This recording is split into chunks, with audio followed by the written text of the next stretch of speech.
नमस्कार, बहुत स्वागत है आपका इस खास बुलेटिन में। मैं हूं आपके साथ अंशिका पाठक। देश की राजनीति में इस वक्त शंकराचार्य की चर्चा हो रही है और चर्चा के केंद्र में है स्वामी अविमुक्तेश्वरानंद। मौनी अमावस्या पर पड़ी विवादों के इस नींव ने सियासी और धार्मिक टकराव की हवा को चिंगारी दे दी है। स्वामी अविमुक्तेश्वरानंद की पालकी से शुरू हुआ यह विवाद अब कैसे उस जगह तक पहुंच गया है, उस परंपरा तक पहुंच गया है जिसकी जड़ें सनातन धर्म की सबसे बड़े पद से जुड़ी हुई है। सवाल सिर्फ एक स्नान का नहीं है, सवाल सिर्फ एक रूठे का नहीं है, सवाल उस सबसे बड़े पद का है जिसकी जड़ें सनातन धर्म के सबसे बड़े पद से जुड़ी हैं, यानी कि शंकराचार्य से जुड़ी हैं। आज हम आपको शंकराचार्य कथा दिखाएंगे कि आखिर यह विवाद शुरू कैसे हुआ और कैसे यह सियासी रूप अख्तियार कर रहा है। देखिए।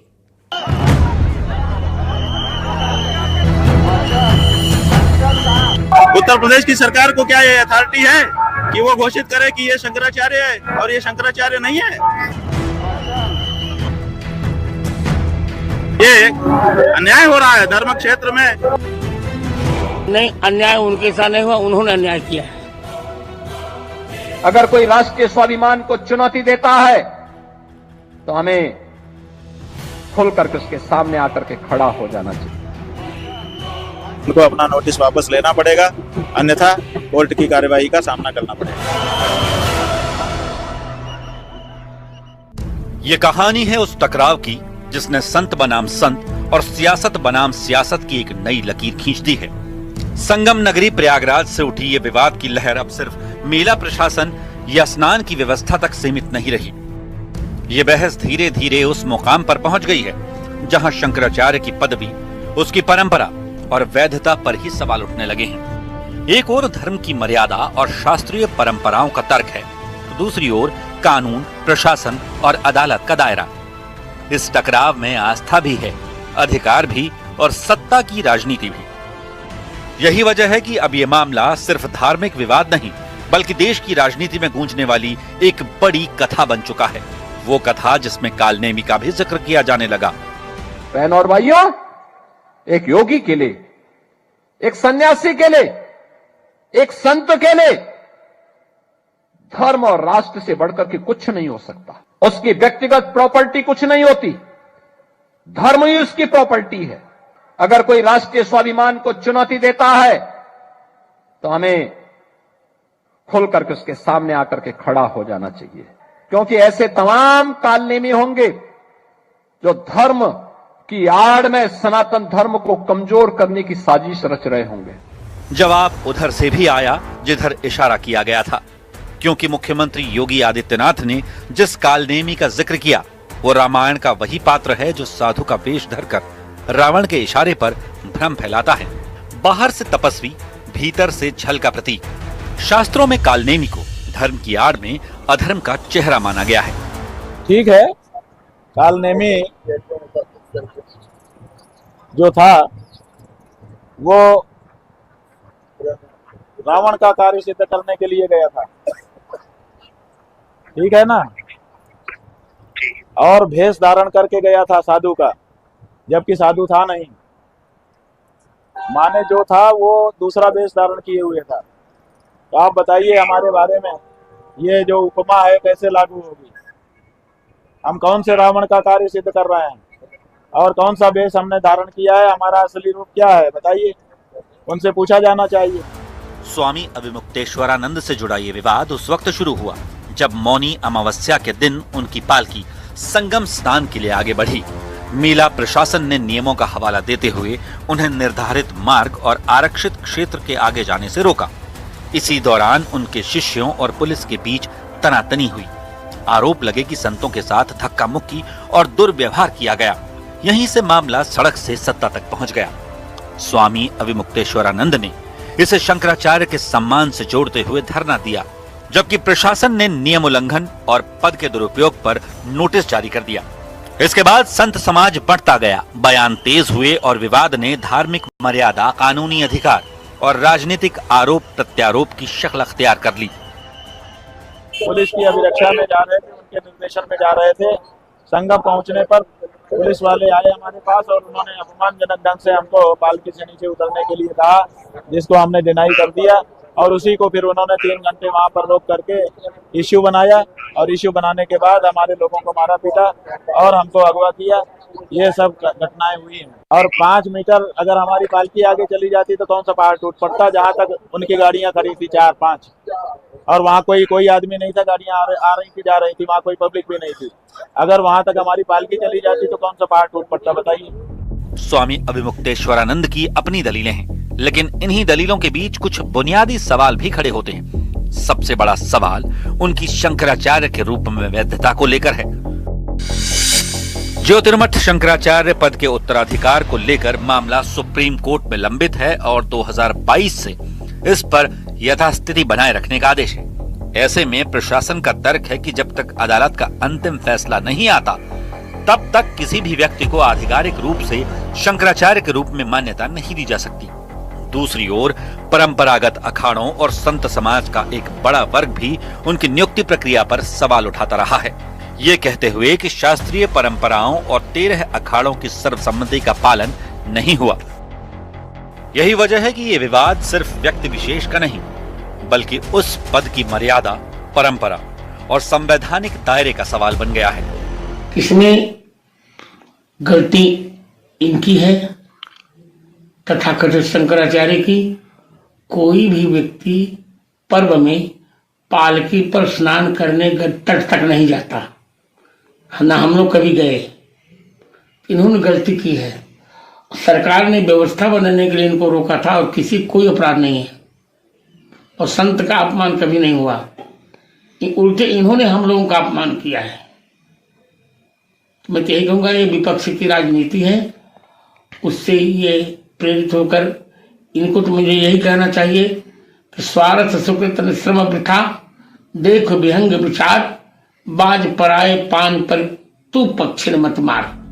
ये पूरी कहानी सनातन की रीतियों से जुड़ी है, इसलिए स्वामी अभिमुक्तेश्वरानंद की कथा को भी समझना होगा। स्वामी अभिमुक्तेश्वरानंद की कहानी किसी एक दिन या एक विवाद से शुरू नहीं होती। उनका मूल नाम ब्रह्मचारी अभिमुक्तेश्वरानंद था। वो लंबे समय तक ज्योतिर्मठ के पूर्व शंकराचार्य स्वामी स्वरूपानंद सरस्वती के शिष्य रहे और उनके सानिध्य में वेद, शास्त्र और अद्वैत परंपरा का अध्ययन किया। स्वामी स्वरूपानंद के निधन के बाद 2022 में उन्हें ज्योतिर्मठ शंकराचार्य के रूप में प्रस्तुत किया गया, लेकिन इसी बिंदु पर विवाद की नींव पड़ी।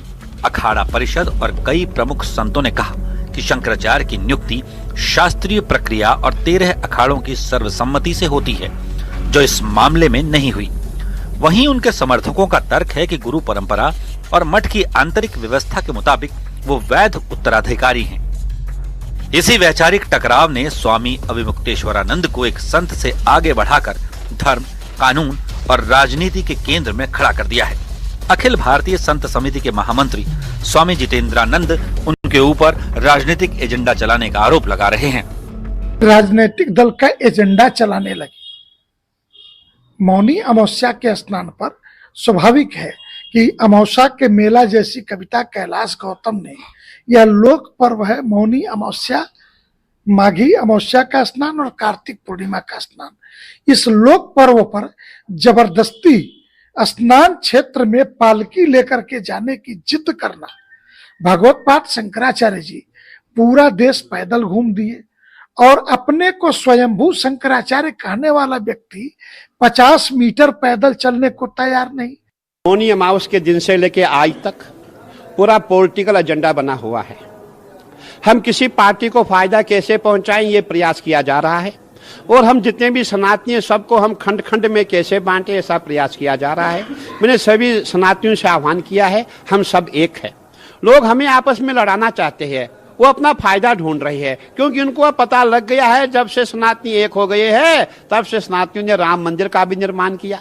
आपने काशी में देखा होगा, उज्जैन में देखा होगा, पूरे भारत में जहां भी आप जाएंगे वहां सनातन की जय जयकार हो रही है। ये लोग परेशान हो रही है और जो इनके आका सनातन में है ये उनसे समर्थन लेना चाहते हैं और हमारे सनातन में उनके आका ऐसे है वो हमसे बात नहीं करेंगे, वो उसी पार्टी से बात करेंगे जो सनातन के विरोधी है। हमें ऐसे लोगों से बचना होगा।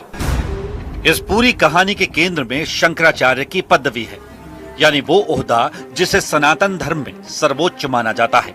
इसलिए उस कहानी को भी समझते हैं जो ये बताती है कि कैसे और कब और किसके द्वारा इस पदवी को रखा गया।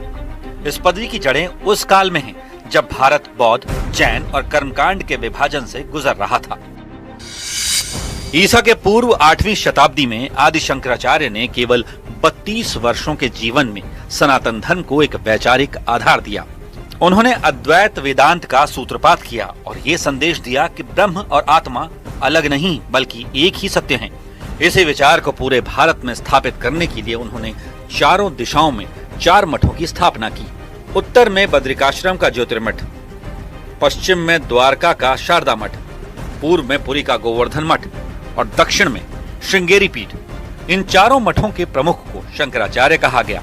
इस वक्त गोवर्धन पीठ के स्वामी निश्चलानंद सरस्वती, शारदा मठ के शंकराचार्य स्वामी सदानंद सरस्वती, ज्योतिर्मठ के शंकराचार्य स्वामी अविमुक्तेश्वरानंद जिन पर विवाद बना हुआ है, और श्रृंगेरी मठ के स्वामी जगत गुरु भारती तीर्थ। यही नहीं, हर मठ यहाँ हर वेद से जुड़ी होती है। जैसे गोवर्धन मठ ऋग्वेद से, शारदा मठ सामवेद से, ज्योतिर्मठ अथर्ववेद से और श्रृंगेरी मठ यजुर्वेद से। शंकराचार्य केवल मठाधीश नहीं बल्कि सनातन परंपरा के मार्गदर्शक माने जाते हैं। उनका काम धर्म को जाति से ऊपर रखना और शास्त्र, विवेक और साधना के संतुलन से समाज का पथ प्रशस्त करना था। यही वजह है कि शंकराचार्य की पदवी हमेशा से आस्था, परंपरा और मर्यादा का प्रतीक मानी जाती है।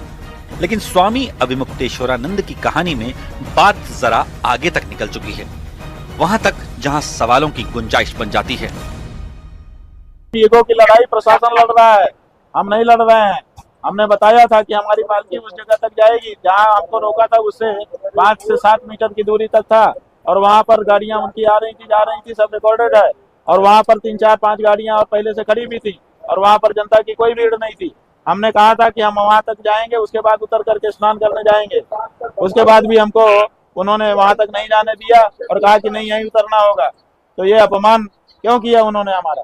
बैरिकेडिंग नंबर 2 तोड़ी गई तो आपका पुलिस अधिकारी ही तो हमको लीड कर रहा था, उसने तोड़ा होगा। जो लीड करता है उसी के नाम तो आता है। सबसे आगे पुलिस का अधिकारी हमको लेके जा रहा था, पायलट कर रहा था, तो जब टूटा तो उसी ने पहले तोड़ा होगा ना। तो आप पुलिस अधिकारी के ऊपर करिए, हम तो उसके पीछे पीछे जा रहे थे। शंकराचार्य एक पवित्र पदवी है। इसे हासिल करने वाला कोई सामान्य व्यक्ति नहीं हो सकता। इस पदवी को हासिल करने के लिए असाधारण ज्ञान चाहिए। शंकराचार्य की पदवी केवल घोषणा से नहीं बल्कि कठोर शास्त्रीय कसौटियों से हासिल होती है। आदि शंकराचार्य द्वारा रचित मठामनाय ग्रंथ में इस पद के लिए स्पष्ट नियम बताए गए हैं। 73 श्लोकों वाले इस ग्रंथ में बताया गया है कि शंकराचार्य वही बन सकता है जो दंडी सन्यासी हो, पूर्ण ब्रह्मचारी हो और सांसारिक जीवन का पूर्ण त्याग कर चुका हो, संस्कृत भाषा पर अधिकार, 4 वेद, 6 वेदांग, उपनिषद, ब्रह्मसूत्र और वेदांत का गहन ज्ञाता हो।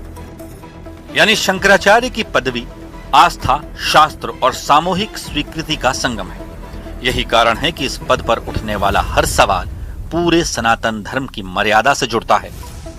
पहले तो तीर्थों में कम से कम सनातनियों के द्वारा, चाहे वो सनातनी भक्त हो, सनातनी सन्यासी हो, साधु संत महापुरुष आचार्य महामंडलेश्वर और जगत गुरु, तमाम तरह के हमारे यहाँ पर उपाधियां हैं अपने अपने संप्रदाय परंपरा के अनुसार।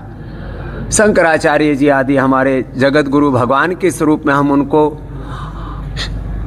भगवान शंकर का और हमारे श्रद्धेय पूजनीय शंकराचार्य जी भगवान जी का हम उनको विग्रहवान स्वरूप मानते हैं। तो किसी भी शंकराचार्य जी के द्वारा कोई विवाद ना हो ऐसी हम अपेक्षा करते हैं। और भैया अब जो साधु है वो, विवाद किस बात का करेगा? कम से कम धर्म स्थान पर, तीर्थ पर तो कोई साधु विवाद नहीं कर सकता।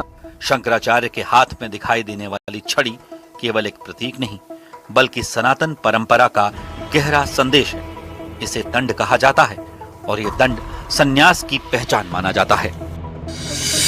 दीक्षा के समय गुरु अपने शिष्य को यह दंड प्रदान करता है, जो आजीवन ब्रह्मचर्य, त्याग और अनुशासन का संकल्प होता है। शास्त्रों में दंड को भगवान विष्णु का प्रतीक माना गया है, यानी धर्म की रक्षा का दायित्व। दंड धारण करने वाला सन्यासी सांसारिक सुखों से विरक्त होकर समाज को दिशा देने का कार्य करता है। ये बांस की विशेष छड़ी होती है, जिसमें गांठें होती हैं और उस पर सफेद या भगवा वस्त्र बंधा होता है, जिससे जल छानने की परंपरा जुड़ी है। दंड का दैनिक अभिषेक और तर्पण आत्मशुद्धि और साधना का प्रतीक माना जाता है। यानी शंकराचार्य का दंड सत्ता नहीं, संयम और साधना की घोषणा है। लेकिन मौनी अमावस्या पर स्वामी अविमुक्तेश्वरानंद के साथ जो हुआ, वो संयम और साधना से आगे निकल चुका था। यही वजह है कि यूपी के पूर्व सीएम अखिलेश यादव स्वामी अविमुक्तेश्वरानंद से जुड़े विवाद को लेकर सरकार पर तंज कस रहे हैं। न किसी को स्नान से रोकें, न किसी को दान से रोकें। सदियों से जो चलती आई वो सनातनी सरिता न रोकें। भाजपा जाए तो संस्कार बच पाए। समर्थक इसे धर्म की आवाज बताते हैं तो आलोचक कहते हैं कि शंकराचार्य जैसे पद पर बैठा व्यक्ति राजनीतिक भाषा बोल रहा है। यही वजह इस पूरे विवाद को और जटिल बना देती है, जहां संत की भूमिका, धर्म की मर्यादा और राजनीति की सीमाएं आपस में टकरा रही हैं। मुक्तेश्वरानंद जी भी शंकराचार्य हैं। हाँ, बिल्कुल सुप्रीम कोर्ट में वो मामला चल रहा है, पर शंकराचार्य पीठ जो होती है वो हिंदुओं को दिशा और दशा दिखाता है।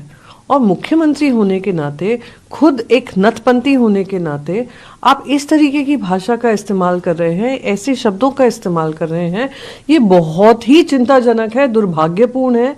उत्तर प्रदेश के प्रधानमंत्री हैं, संत परंपरा के श्रेष्ठ संत हैं, इसलिए उन्होंने जो भी संभल कर बात कही है, इसलिए उन्होंने इसी बात को कहा है कि भाई ये जो सारा मामला है ये संत परंपराओं के अपने भीतर का मामला है, इसलिए शांति से, सद्भावना से, बिना कुछ हल्के शब्द कहते हुए इस मसले को हल करना चाहिए।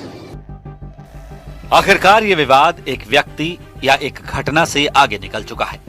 ये सवाल अब आस्था बनाम व्यवस्था, परंपरा बनाम संविधान और संत की भूमिका बनाम राजनीति की सीमा तक पहुंच गया है। प्रयागराज से उठी ये चिंगारी पूरे सनातन ढांचे में ये बहस छेड़ गई है कि धर्म के सर्वोच्च पदों की पहचान कौन तय करेगा, शास्त्र, संत समाज या अदालत। यही वजह है कि यह मामला किसी एक पक्ष की जीत या हार का नहीं, बल्कि उस संतुलन की परीक्षा है जहां श्रद्धा भी सुरक्षित रहे और व्यवस्था की मर्यादा भी।